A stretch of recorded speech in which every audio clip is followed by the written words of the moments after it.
E estamos de volta com o BBcast, seu podcast de automobilismo e outras nerds. No episódio de hoje vamos falar sobre o review do GP de Abu Dhabi. E aqui comigo está a Débora Santos Almeida. Olá, amigos, sejam bem-vindos a mais este podcast. E bom, chegamos ao final da temporada de 2019 no circuito de Abu Dhabi. Exatamente, infelizmente, como muitos já não gostam, o final da temporada ocorre em Abu Dhabi. Mas tivemos até uma corrida bem movimentada, uma corrida aí que, apesar de não ter ocorrido safety car, que é algo que é uma característica pontual nesse GP, né? Em algumas edições nós tivemos, e que sempre dá uma mexida ali na corrida, dá uma movimentada. Nós tivemos sim uma corrida bem interessante, teve alguns pontos aí que vão ser bem legais da gente discutir hoje no BBcast. Mas antes de prosseguirmos, vamos agradecer a nossos apoiadores, aqueles que auxiliam o Boletim do Paddock através do financiamento coletivo e contínuo do Apoia-se. Lembrando a todos da importância desse Apoia-se, né, do financiamento coletivo e contínuo do Boletim do Paddock, que auxilia na manutenção do servidor, do site e também da edição do BBcast. E são os nossos apoiadores: Ricardo Banner, Maia Barbosa, Elezer Teixeira, Luiz Félix, Arthur Felipe, Rafael Celone, Will Mesquita, Anthony Santos, Rogério Froner, Helena Lisboa, Cássio Machado, Carlos Del Valle, Bruno Vale, Eric Nemes, Bruno Shinozaki, Alberto Xavier, Will Bueno, Ricardo Silva, Beto Correia, Fabrício Cavalcante, Arthur Apóstolo, Sérgio Milani, Melquiades Veloso, Micael Souza, Ezequiel Bale e Silnei Mestre. Fica aqui o meu agradecimento a todos os nossos apoiadores. Vocês são extremamente importantes para o desenvolvimento e crescimento do Boletim do Paddock. E para vocês que estão escutando este programa, não deixem de conferir a nossa campanha de financiamento contínuo e coletivo lá na plataforma Apoia. Vocês podem auxiliar com o crescimento do Boletim do Paddock e, além disso, compartilhando nas suas redes sociais e interagindo com a gente no Twitter, Facebook,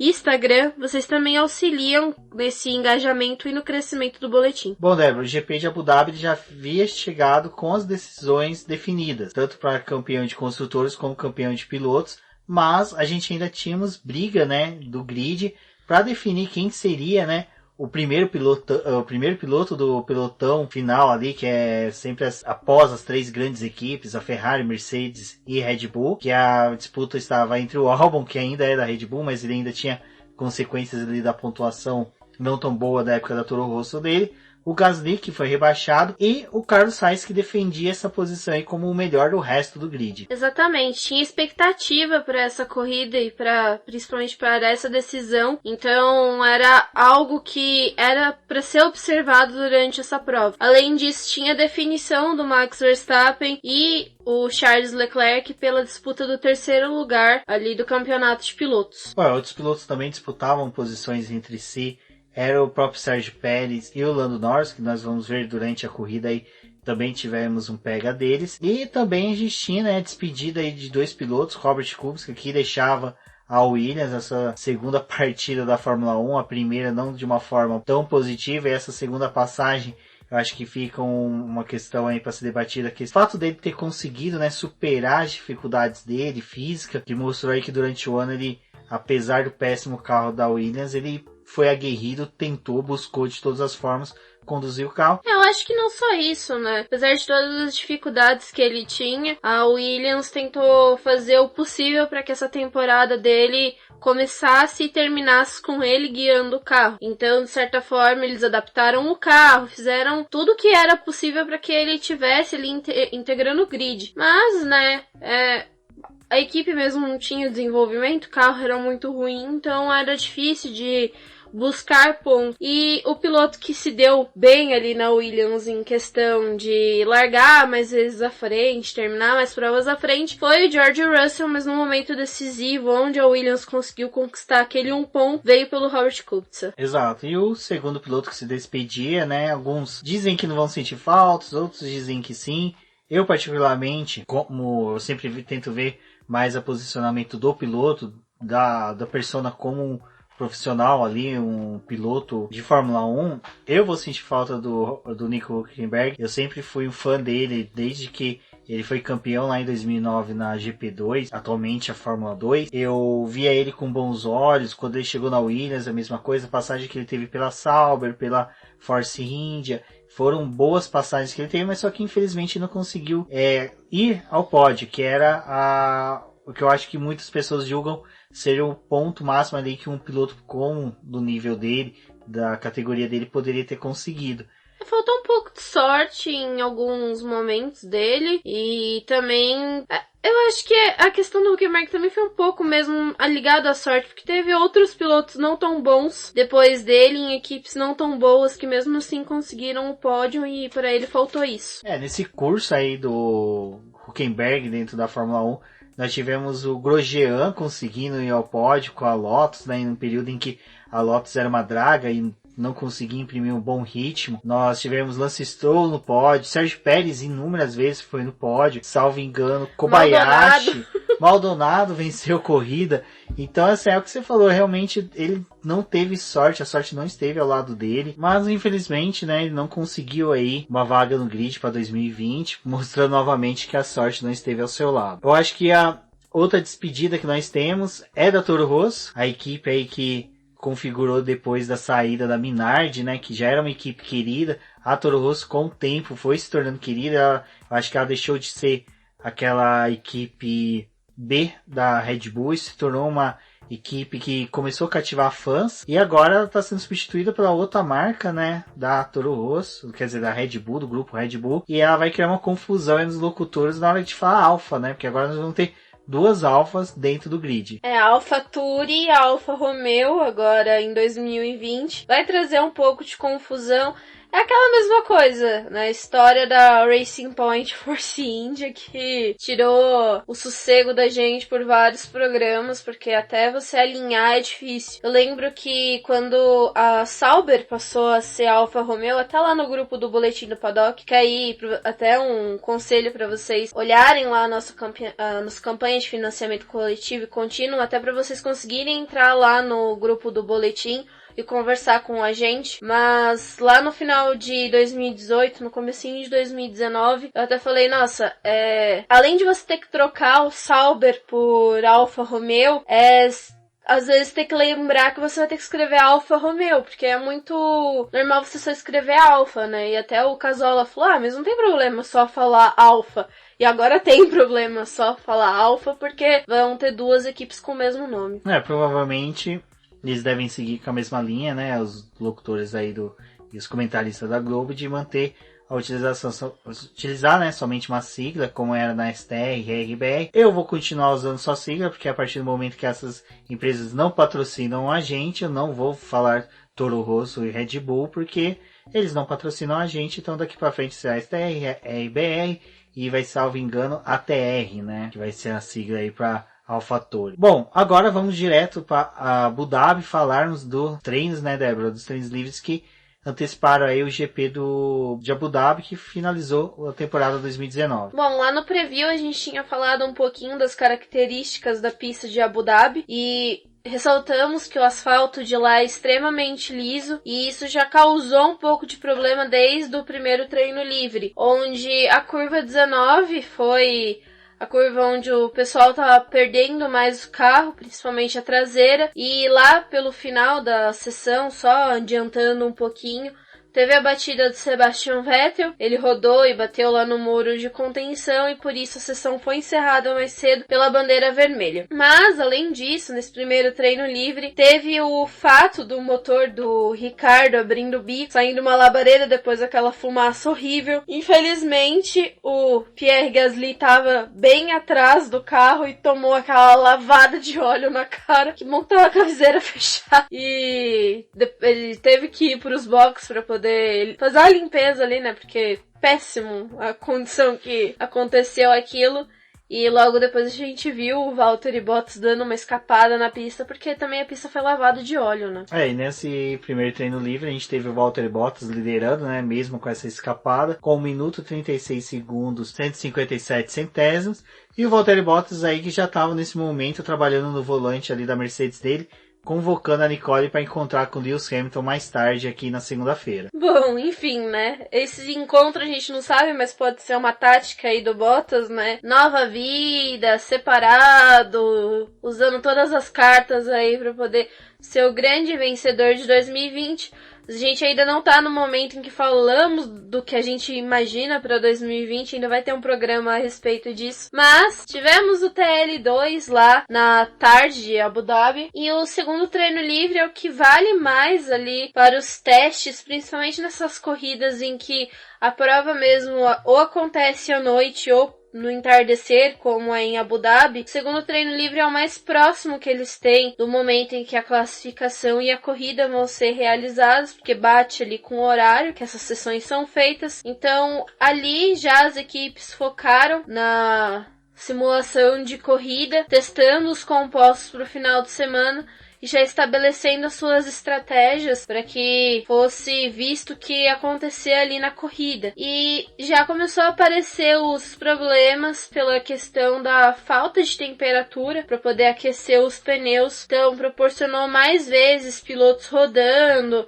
tendo problema ali, e o Leclerc acabou batendo no mesmo ponto que o Sebastian Vettel. Giovinazzi também acabou rodando nesse mesmo ponto lá da curva 19, e foi algo bem recorrente dessa sessão. Para isso ainda tivemos a batida do Bottas com o Grosjean, isso porque o finlandês já estava liderando a sessão e aí se envolveu nessa barbaridade com o piloto da Haas. É, uma discussão que ficou ferrenha durante a sexta-feira de quem foi a culpa, né?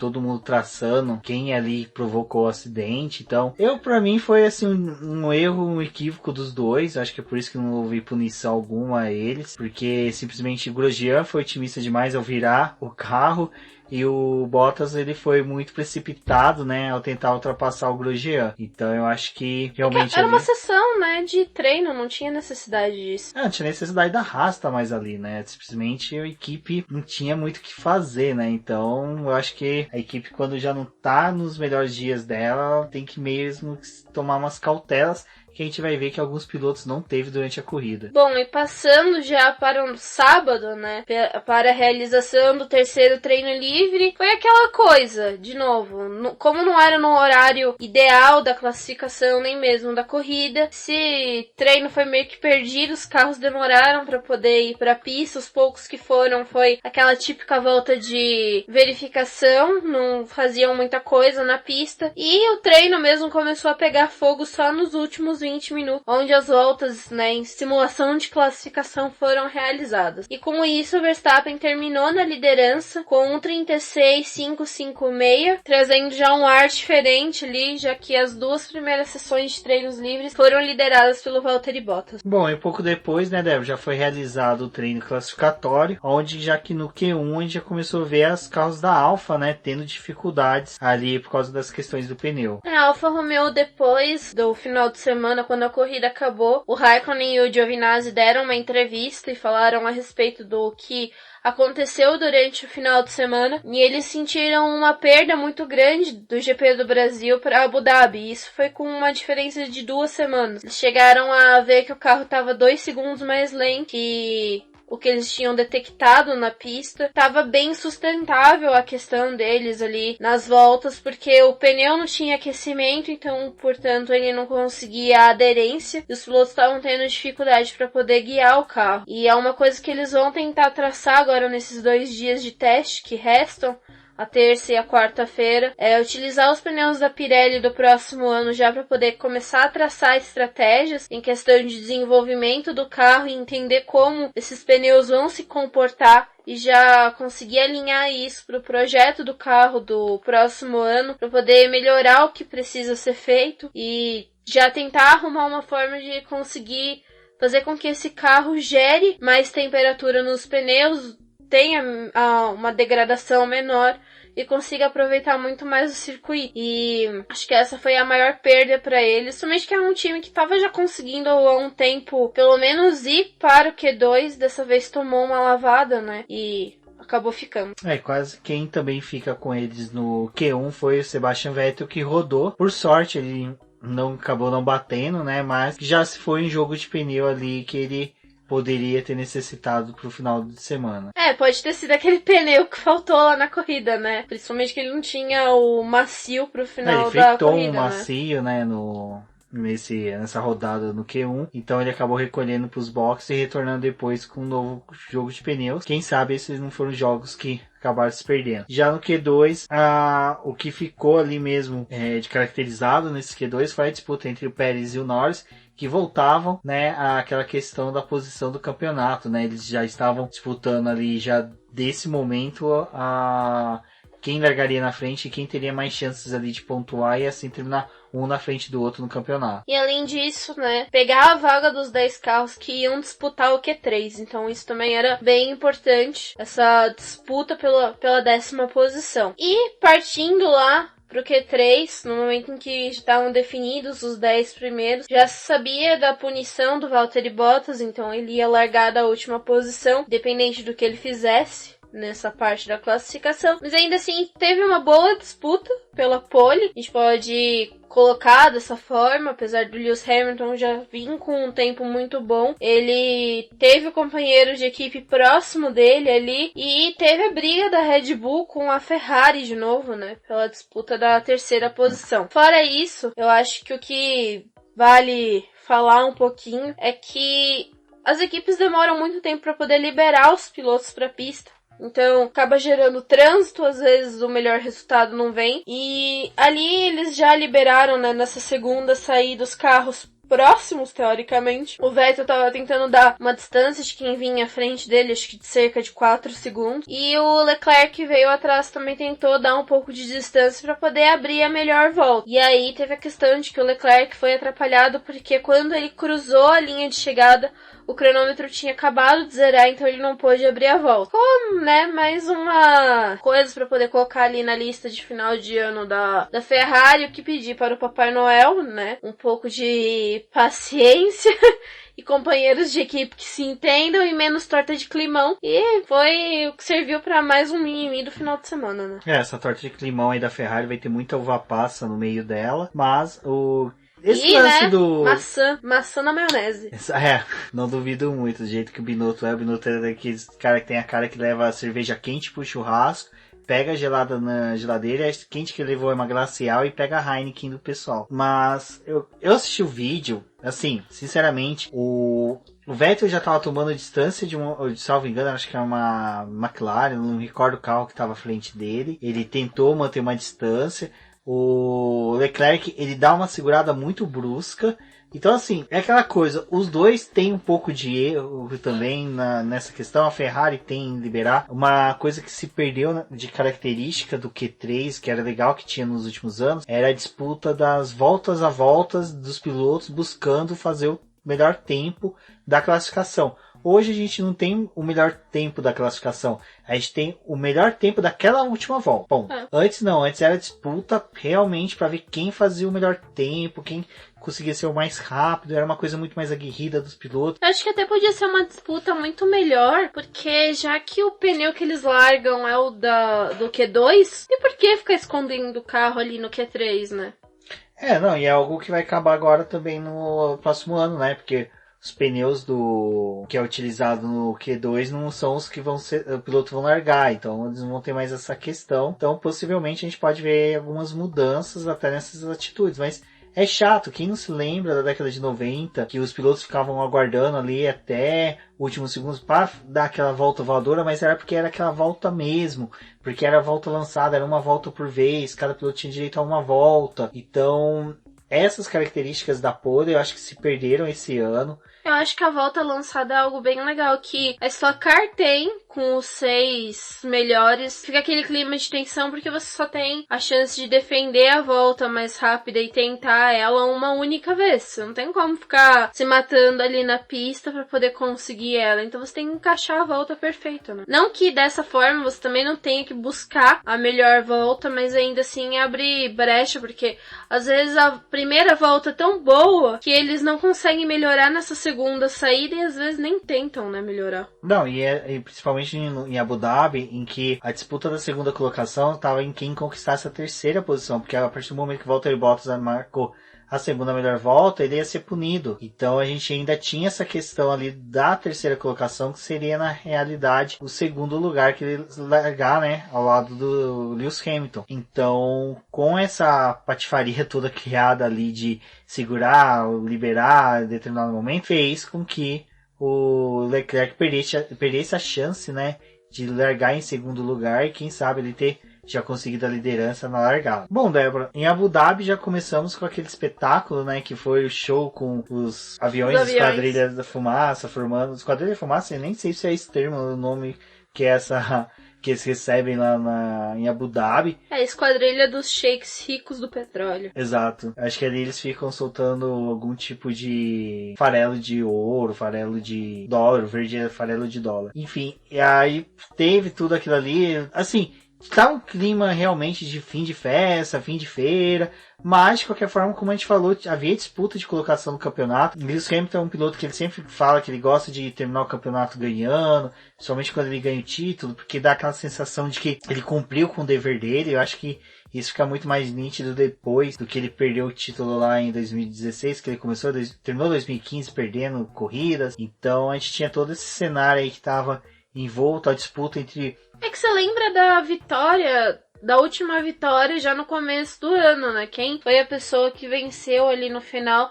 Acho que apesar de ter uma grande distância ali, final da temporada até o começo da outra, ainda assim é um marco importante, porque algo que a gente até falou lá nos carteiros, né? Você tem um mês para poder degustar a sua vitória, porque só no próximo mês vai ter uma nova disputa e alguém pode ter a chance de vencer. E essa chance de vencer aí foi o que o Charles Leclerc e o Valtteri Bottas, não, o Valtteri Bottas estava lá no fundão, no fim do grid, que o Charles Leclerc e o Max Verstappen tentaram, né? E uma outra pessoa que tentava algo diferente era o Sebastian Vettel, que largava de pneus macios, enquanto que estavam todos os demais com médio ali na ponta. Então a gente já tinha aquela sensação de que ou o Sebastian Vettel ia papar todos ele, ou ia ficar aquela coisa dele chega, mas não passa, chega, mas não passa, e foi o que ocorreu. Mas no começo, né, Débora, a primeira volta foi tranquila, apesar do Gasly ter sofrido uma pancadinha ali, que já ajudava um pouco o Carlos Sainz e o Albon, mas... pancadinha daquelas, né? Ele virou um sanduíche, mais ou menos, dos dois carros da Racing Point, com um risco muito maior de algo acontecer. Bom, eu vou falar, apesar de eu falar uma pancadinha, uma asa daquela ali, no mínimo uns 250 mil reais. Mas ali, né, Débora, a gente teve essa característica aí da corrida no começo dela ter sido um pouco mais calma, em decorrência do fato do DRS ter caído. O firewall lá, enfim, o aplicativo não teve atualização lá, deu tela azul no computador que gerencia o DRS, e nos primeiros momentos da corrida a gente não teve ativação do DRS. O Nico Rosberg apareceu e falou: "The DRS is over." E ficou sem DRS pra poder ter esse começo de prova. Na verdade, ele só é ativo lá na terceira volta, mas, né, não consegue ativar. E aí tiveram que arrumar. Mas eu acho que foi interessante porque a gente viu que mesmo sem a ajuda desse sistema, ainda assim foi possível ter ultrapassagem ali no começo da prova. Teve boas disputas e o pessoal tendo que ultrapassar no braço mesmo. Exato. Mostrou ali pro Fernando Alonso que é possível ultrapassar em Abu Dhabi. Mas a corrida foi seguindo, né, Débora, bem assim, com disputas, principalmente entre o Max Verstappen e o Leclerc, que já começavam a degladiar posições. O próprio Sebastian Vettel também começou a disputar posições com os pilotos da Red Bull. E teve uma coisa que a gente acabou não falando, né? Porque a batida do Gasly ali com o Pérez no começo da prova acabou levando ele para os boxes e a equipe teve toda uma dificuldade para poder trocar a asa móvel, e quando ele voltou para a pista ele já estava muito distante dos carros da Williams. Trocar a asa móvel não, trocar a asa dianteira. A asa dianteira. Bem distante do resto do pelotão. E aí ele demorou, né, até mesmo chegar, ficou ali findado ao fim do grid até mais da metade da corrida. Bom, e como foi dito, né, Débora, a gente via muita disputa, até que foi algo interessante, o encontro de equipes que disputavam posição no campeonato de construtores e também encontro de pilotos que disputavam diretamente posições, né, dentro do campeonato ali de pilotos. A gente tinha o Carlos Sainz, que incrivelmente conseguiu cair lá pro fundo. Misteriosamente, ele não estava tendo um bom rendimento e não conseguia chegar e se fixar dentro da zona de pontuação, porque ele precisava somente de um ponto para desempatar do Gasly, que já estava no fim do grid, e assim ficava aquela tensão para os McLaristas, né, porque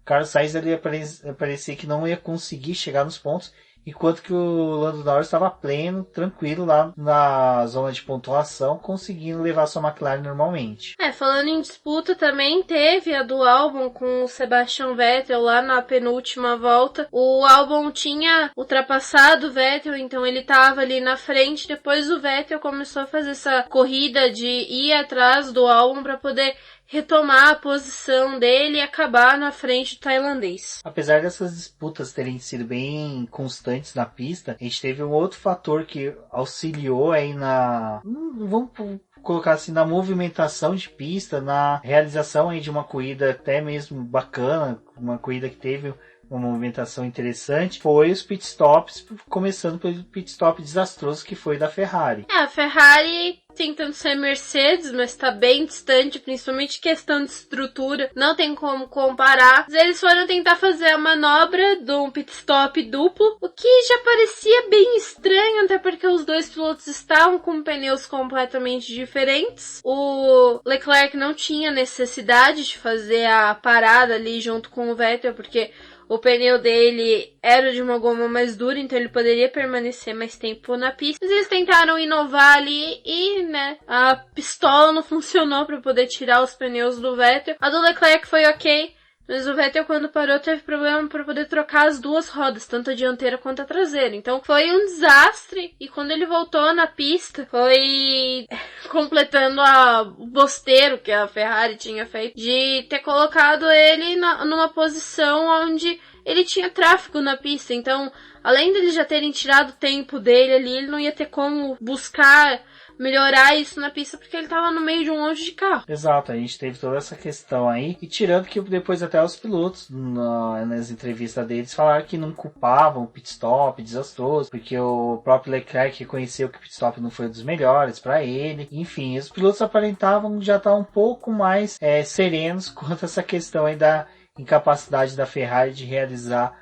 uma boa estratégia. É aquela coisa, né? Você já não olha mais tanto pra eles e tá mais preocupado com o que os outros estão fazendo na pista, que a Ferrari é a Ferrari, né? Continua fazendo besteira.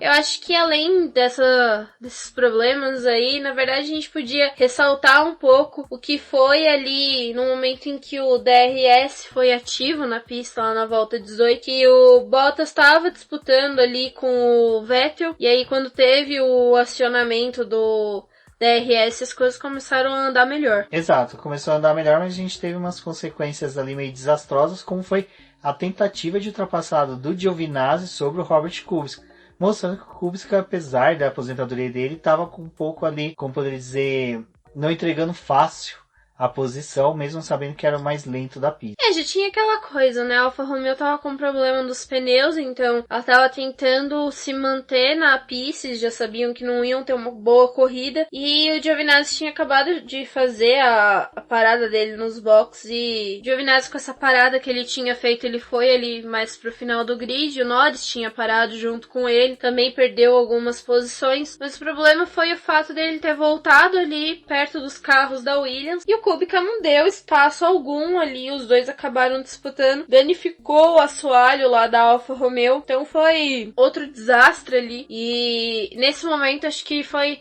onde a gente teve a real chance de um safety car entrar na pista, porque ali poderia ter dado muito mais problema. Até durante a transmissão mostraram que uma peça solta do carro, salvo engano, foi quase bateu no carro do Kvyat, uma peça pequena, mas mesmo assim pode causar, né, um furo de pneu, qualquer coisa. Furo de pneu, você cai ali na parte de arrefecimento do carro, dá um superaquecimento. E o que foi legal que a gente falou da disputa do Leclerc e do Vettel ali naquele pit stop, de quem faria a parada mais desastrosa. Antes disso a gente teve, né, uma disputa bacana do Leclerc com o Max Verstappen. Agora que você falou, eu fiquei pensando numa coisa aqui. Acho que a DHL ano que vem, ao invés de dar a premiação pro pit stop mais rápido, tem que dar pro mais desastroso. O ruim é que a Ferrari vai levar todos, né? Junto com a McLaren. Não, vai ser uma disputa entre McLaren e Ferrari. A Haas em algum momento também pode deixar uma roda solta. Temos também a Williams, que libera piloto em cima dos demais. Pode ser uma disputa bem interessante. Ainda tem chance da Ferrari ganhar alguma coisa. Exato, quem sabe, né? Uma chance aí real, já que só apertar pro Bottas, né? O Bottas sabe aí o caminho das pedras para poder fazer com que um piloto não conquiste o título, já que ele ressuscitou, trouxe das catatumbas da música pop a Nicole de volta para a vida do Lewis Hamilton. Quem sabe aí eles não consigam... Traga o seu amor de verdade em 7 dias. Exatamente. Acho que o Bottas baixou o Tinder depois que terminou com a Emily, viu que a Nicole estava lá disponível e falou, vou mandar pegar o WhatsApp aqui do Lewis Hamilton enquanto que ele tá passando roupa, vou mandar um oi sumida pra ela. Quem sabe, né? Vai que cola. Enfim, né? Momento fofoca. Aqui que a temporada acabou, apesar que nós vamos fazer um BBcast especial sobre a temporada, relembrando pontos, uma retrospectiva 2019 do GP, da Fórmula 1, né? Então vai ser legal porque a gente vai poder fazer um pouquinho mais solto, um pouquinho mais tranquilo. Bom, Débora, a corrida foi se caminhando para o final e ali tivemos a disputa acirrada entre o Charles Leclerc e o Verstappen, onde que os dois disputaram roda com roda, teve disputa, foi uma disputa bonita, a gente mostrou o Leclerc numa posição muito mais aguerrida do que ele foi lá na Áustria. É isso, ainda foi lá na volta 32, né? O Verstappen perdeu a segunda posição para o Leclerc no comecinho da prova e essa posição foi se sustentando por bastante tempo. O Hamilton fez, né, a corrida espetacular, além da pole e da volta mais rápida, conseguiu a vitória. Mas nesse momento da prova ele já tinha conseguido uma boa distância para o segundo colocado e estava ali tacando pau no carrinho dele. Mas depois teve esse lance do Verstappen conseguir se aproximar e tentar a ultrapassagem no Leclerc, é aquela coisa, né? Você já fica torcendo pra alguma coisa ali dar errado, mas acho que o Verstappen, ele conseguiu ser aquele piloto que às vezes faltava em algumas disputas dele, principalmente do ano passado. Foi saber o momento certo, esperar e conseguir fazer a ultrapassagem da melhor forma e pra poder sustentar ela. E ainda assim, quando o Leclerc tentou dar o troco, não conseguiu e o Verstappen ficou, né? Foi o decisivo pra ele ficar com a posição dele, tomar ela, na verdade. E o que foi legal é que depois disso o Verstappen ficou por vários momentos reclamando do carro. Eu acho que é uma outra tática inserida na Fórmula 1, que é você reclama do carro, mas começa a fazer voltas mais rápidas do que a anterior. Eu acho que deve ter algum dispositivo ali no motores híbridos que, quando a pessoa é reclamona, ela consegue fazer com que o carro ande mais rápido, visto que o Lewis Hamilton, quando reclama, o carro dele rende mais. Verstappen, quando reclama, o carro rende mais. Eu acho que isso só não funcionava por Alonso, né? Que era o único que, quanto mais reclamava, mais o carro andava para trás. E depende da reclamação, o motor fica um pouco acuado. Fica com medo, né? Um pouco de medo. Bom, e quem não teve medo numa questão de disputa foi o Carlos Sainz, que buscou realmente ali chegar na 10ª posição. Ele teve uma hora que chegou, eu comemorei no Twitter e falou, pô, Carlos Sainz 1 ponto. Aí, de repente, ele vai pros boxes, ferrou. Faltava menos de 10 voltas, ele precisava fazer 3 ultrapassagens e foi conseguindo. O pessoal da frente não tava rendendo, né? Então já tinha aquela coisa que provavelmente não ia render tão bem. A temperatura da pista já tinha caído por conta de já ter adentrado pra noite. Então tinha toda aquela tensão pra ver se ele ia realmente conseguir esse 1 ponto que faltava pra ele poder se desvencilhar daquele pessoal e ficar com a 6ª posição, né? Exato. E aí a gente ainda teve, né, disputa com o Lando Norris e o Sérgio Pérez. E infelizmente o piloto da McLaren acabou perdendo a posição pro mexicano, o que fez com que ele perdesse aí a 8ª posição do campeonato de pilotos. Mas o Pérez, ele tava fazendo uma boa corrida, ele já tinha conseguido boas ultrapassagens, estava galgando o espaço dele ali e acho que ele aproveitou essa crescente que ele estava tendo na corrida para poder conseguir mais uma ultrapassagem no final e superar o Lando Norris. E aí chegamos na parte em que mostrou também que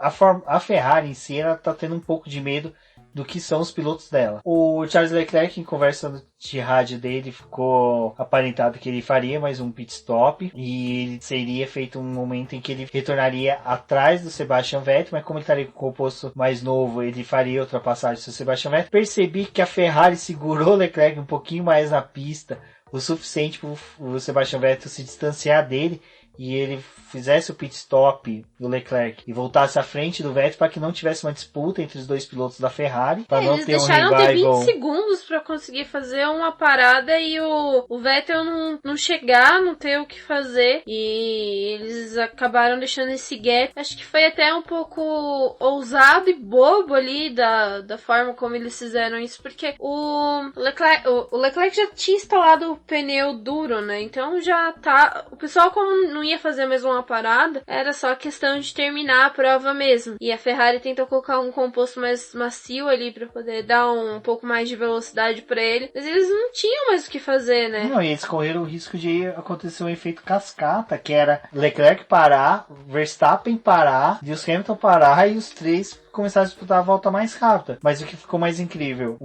como brilha, né, a estrela, como diz Bruno Fonseca, a estrela do Lewis Hamilton. O piloto com o pneu desgastado conseguiu a volta mais rápida e o Charles Leclerc com o pneu composto melhor, né, mais novo, não conseguiu, né, nem sequer reduzir a distância que ele tinha pro Verstappen, não conseguiu imprimir um ritmo bom, até mesmo quando termina a corrida que eles vão dar o zerinho. O Hamilton e o Verstappen já terminaram de dar os zerinhos e o Leclerc tá chegando. Então, assim, ficou... Acho que só provou aquilo que a Ferrari já tinha passado por todo o ano. Que era o problema com o desgaste dos pneus, depois com o aquecimento desses compostos. Então, já que tinha tudo isso, só foi mais uma consequência da última prova. Exato. São dois fatores que prejudicaram muito a Ferrari esse ano. Desgaste e aquecimento. Desgaste entre os pilotos e aquecimento da cabeça, da cuca deles de tentar resolver os problemas internos deles. Uma análise que foi dita até pelo próprio Burt, pelo Giafone durante a transmissão, que foi interessante e dá pra gente parar e pensar sobre, é o porquê que os pilotos da Ferrari eles foram os que mais se colidiram, tiveram intercorrência entre eles nas corridas. É porque simplesmente a Ferrari errava a estratégia, aí expunha os pilotos a ter que buscar em pista o resultado, e isso fazia com que os dois se encontravam bastante. Me recordava muito não sendo da mesma equipe, mas em decorrência da qualidade dos carros da época, o Lewis Hamilton e o Felipe Massa, que em temporadas que os dois se encontravam a todo momento disputando a sexta posição, que simplesmente era a posição que os pilotos tinham para disputar em decorrência da qualidade dos carros dele. Então é a mesma coisa com a Ferrari. Então acho que não teve muita coisa. Acho que é por isso que ainda o clima consegue ser ainda um pouco tranquilo na Ferrari, não é tão exposto, tão ridicularizada como a gente viu em outras equipes e outras temporadas, porque de certa forma eles sabem que não tá tudo bem na casa. É diferente do que era a Red Bull com o Mark Webber e o Sebastian Vettel, que vocês tinham uma casa redonda, do que foi o Rosberg, né, e o Lewis Hamilton, porque a Mercedes estava redondinha, estava arrumadinha, não havia nenhum problema nela. E aí, fomos encaminhando para o final da corrida, com o Lewis Hamilton liderando a prova, seguido de Max Verstappen e Charles Leclerc. Valtteri Bottas conseguiu, né, subir até a quarta posição. Ele que até mesmo falou que se não fosse o DRS no começo da corrida, ele teria sim brigado pela terceira posição. Não duvido. Essa prova de recuperação do Valtteri Bottas ficou um pouco apagada assim, em decorrência das disputas que tivemos em pista. Mas só que foi uma bela prova de recuperação para ele. Um piloto que teve aí toda a dificuldade da falta do DRS. A gente sabe que a categoria hoje é muito dependente da... Eu acho que pro Bottas fez mais diferença ele não ter o auxílio, porque ele tinha mais carros pela frente para poder realizar a ultrapassagem. De certa forma, ele com carro rápido, chegando nesse pessoal, ele ia ter uma vantagem de realizar a ultrapassagem muito mais rápido do que perdendo tempo ali para poder encontrar a melhor posição na pista. E a gente sabe que vários desses pilotos aí pra trás tem o problema de você ter que negociar a posição para você de fato conseguir ultrapassar. Bom, e aí finalizando, né, o GP de Abu Dhabi com a vitória do Lewis Hamilton. Eu acho que o que ficou interessante aí foi o aguerrido dos pilotos da McLaren disputando posições, o Sérgio Pérez também fazendo uma excelente corrida em contraponto. Acho que a volta do Carlos Sainz foi a melhor volta que teve ali nesse final de prova, principalmente dele tentando contornar ali o Hülkenberg para poder ganhar a posição, e depois ele trazendo junto com ele o Daniel Ricciardo, que tinha se aproximado da disputa e também estava querendo essa posição. Exato, mas um ponto que eu ia colocar era que o Stroll, né, abandonou a corrida, ele simplesmente recolheu, não tinha nenhuma notícia de falha do motor. Também posteriormente a gente também não teve essa notícia referente ao carro, então fica aí, o Stroll mesmo falou que foi a pior despedida dele de uma temporada em que a corrida foi desastrosa. ainda assim o Gasly, com todo o problema que ele teve no começo da prova, ele ainda terminou a corrida na 18ª posição. Infelizmente ele só conseguiu ultrapassar o Kubica, não conseguiu ganhar mais nenhuma posição devido à distância que ele teve, né, pro restante do pelotão. Eu acho que a parte mais triste disso daí, do resultado final que a gente teve dessa corrida, foi que até o 7º colocado, que foi o Sérgio Pérez, eles tomaram todos uma volta e a situação piorou um pouquinho ali só pro Gasly e pro Kubica, que tomaram 2. O Kubica, como a gente falou, ele se despediu da Fórmula 1 como piloto titular, ainda tem a discussão se ele está negociando ou não com a Haas para ser piloto de teste. Vamos aguardar aí, agora só após mesmo, para janeiro, fevereiro, pra gente ter essa informação. Ele não é um piloto ruim, né? Apesar de todas as dificuldades que ele teve, pouco também é por conta do carro e de toda a situação que ele foi colocado, né? Isso mesmo. Bom, pessoal, sobre o GP de Abu Dhabi foi isso. Como foi dito aí, faremos um episódio especial falando da temporada 2019. Então, como dito, teremos um episódio especial sobre a temporada 2019. Sobre a corrida do GP de Abu Dhabi, acho que ficamos por aqui. O campeonato, como a gente já havia dito, foi resolvido de corridas antes, tanto de construtor como de pilotos. A discussão, a maior expectativa era saber quem seria o 6º colocado, né? Quem seria o melhor do resto, né? O Carlos Sainz, eu acho que refletiu toda a temporada que ele fez, a liderança que ele está dentro da McLaren, mostrou aí todo o potencial que o piloto espanhol tem. Veio certinho depois dos pilotos das 3 grandes equipes, o Carlos Sainz na 6ª posição. Excluindo ali, né, a temporada do Alexander Albon, que foi dividido justamente com a Toro Rosso. Então o Albon e o Gasly tiveram prejuízos nessa questão, porque, né, eles acabaram dividindo cockpits entre eles. Mas sabe o que eu acho interessante de tudo isso? É que, apesar dos dois, com a temporada distinta que eles tiveram e com a troca que eles tiveram, os dois terminaram praticamente da mesma forma o campeonato. E ainda assim o Gasly com um resultado melhor do que o Albon, porque o Gasly ficou com a 7ª posição do campeonato, com 95 pontos, o Alexander Albon em 8º com 92 pontos. E o Gasly tem um pódio, né? Então tem toda essa questão aí que o Gasly foi o melhor até que o Albon no final das contas. Bom, pessoal, é isso. Tem o resultado do bolão. O post deve estar saindo hoje, mesmo após a publicação do BBcast. Fica o convite aí pro pessoal compartilhar, conversar com a gente sobre o episódio, sobre a corrida. E como a gente sempre fala, ouvir o BBcast, dá o screenshot da tela, marca a gente nas redes sociais para que a gente possa interagir e conversar com vocês durante a semana. Teremos sim publicações BBcast aí durante o final do ano, tem ainda a final da Stock Car, tem outros eventos automobilísticos aí para que possamos fazer episódios do BBcast. Lembrando que aqui falamos de cultura nerd também, quem sabe aí vem alguns episódios especiais falando de outras coisas além de automobilismo. Eu sou o Rubens GP Neto, agradeço a todos pela companhia, um forte abraço a todos e até a próxima. Eu sou a Débora Almeida, no Twitter como The Flowers, não deixem de acompanhar o Boletim do Paddock em suas redes sociais, Facebook e Instagram como Boletim do Paddock e no Twitter @DizNoBoletimQ. Vão lá, conversem com a gente, troquem uma ideia, falem a respeito das suas expectativas, decepções desse ano, o que vocês esperam para a próxima temporada. Nós vamos estar lá para poder ler todos os comentários de vocês e conversar. Até a próxima!